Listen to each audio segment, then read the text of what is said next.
Selamat pagi Bu Vivi, hari ini saya akan menceritakan kisah Santo Dominikus selama masa hidupnya. Dimulai pada abad ke-12. Di sebuah desa kecil bernama Caleruega, hiduplah keluarga sederhana, keluarga de Guzman. Saat itu ibunya yang bernama Joana dan beserta sekeluarganya sedang menanti kelahiran anaknya yang spesial. Pada malamnya, ibunya bermimpi. Ia melihat seekor anjing hitam putih yang membawa obor menyala di mulutnya sambil berlari mengelilingi dunia sambil menyinari dunia. Ibu Yohana terkesan dengan mimpinya. Besok harinya, ia pergi ke Silas dan bertanya kepada Abbas, apa arti mimpi itu? Jawabnya, anakmu yang dikandung akan menjadi seorang yang akan menyerangi dunia dengan kekudusan dan pewartaannya. Kemudian tidak lama itu, saat Dominikus lahir, ia sudah dipenuhi dengan semangat pengorbanan dan bela rasa yang tinggi. Ia tumbuh pula di dalam keluarga Kristiani yang bahagia.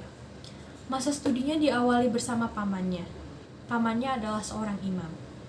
Kemudian ia belajar tentang sabda-sabda. Karena Dominikus cerdas dan pintar, akhirnya di umur 14 tahun, ia dikirim oleh orang tuanya ke Universitas Valencia. Saat itu pula, ada wabah yang menyebar di Valencia. Demi menyediakan kebutuhan mereka, ia rela menyerahkan harta milik dia yang paling berharga, yaitu buku-bukunya.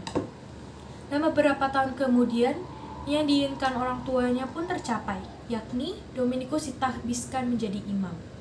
Pada umur 35 tahun, ada suatu peristiwa penting yang dialaminya, yaitu Dominikus bertemu dengan pemilik penginapan yang menganut ajaran sesat.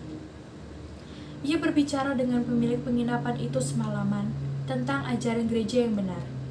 Akhirnya pemilik penginapan itu pun memahami apa yang dikatakan Dominikus dan dia bertobat dan kembali ke jalan yang benar.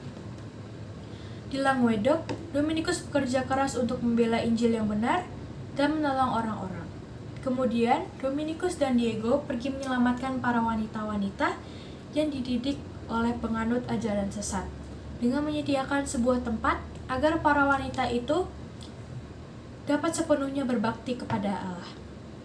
Banyak pula akhirnya orang yang menjadi pengikut atau murid Dominikus dikarenakan semua kebenaran dan perbuatan baiknya yang dia ajarkan kepada murid-muridnya dan orang-orang banyak.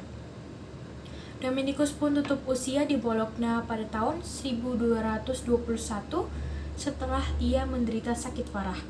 Kemudian, Uskup Ostia memakamkan tubuhnya yang terberkati dengan devosi yang besar di gereja pada saudaranya. Sekian cerita Dominikus dari saya. Jika ada yang salah, saya mohon maaf. Terima kasih.